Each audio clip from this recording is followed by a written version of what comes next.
Section 4. Test 2, Section 4.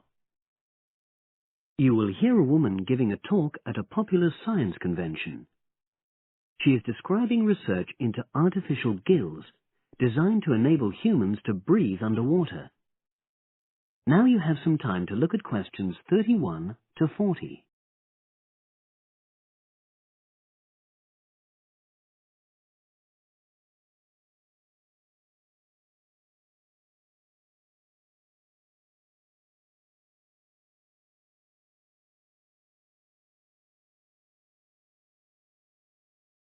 Now listen and answer questions 31 to 40.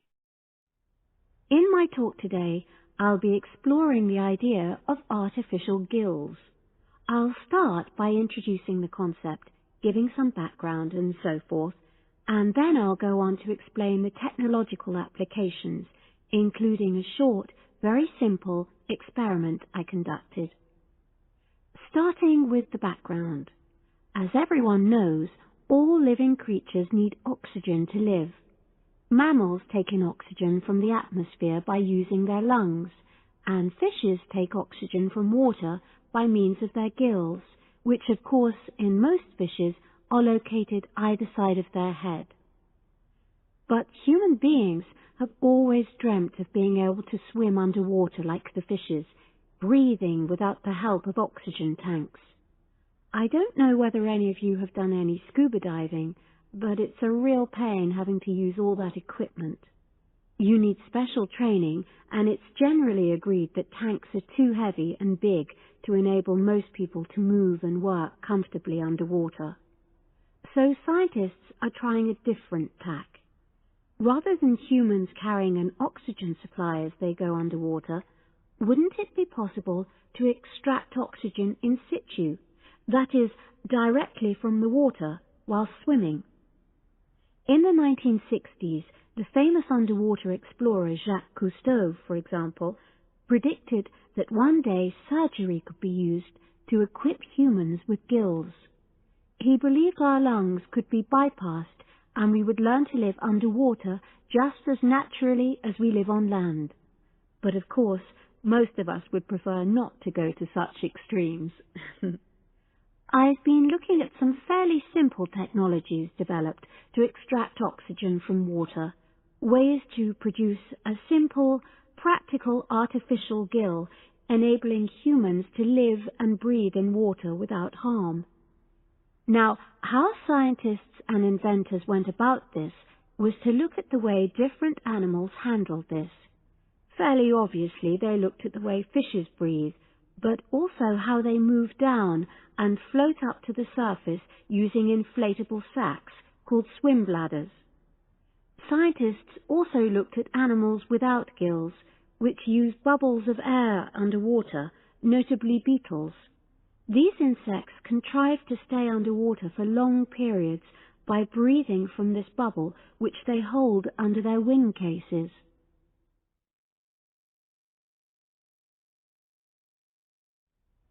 By looking at these animal adaptations, inventors began to come up with their own artificial gills. Now, making a crude gill is actually rather easy, more straightforward than you would think. You take a watertight box, which is made of a material which is permeable to gas, that is, it allows it to pass through inwards and outwards. You then fill this with air, fix it to the diver's face, and go down underwater. But a crucial factor is that the diver has to keep the water moving so that water high in oxygen is always in contact with the gill, so he can't really stay still. And to maximize this contact, it's necessary for your gill to have a big surface area. Different gill designers have addressed this problem in different ways, but many choose to use a network or lattice arrangement of tiny tubes as part of their artificial gills. Then the diver is able to breathe in and out.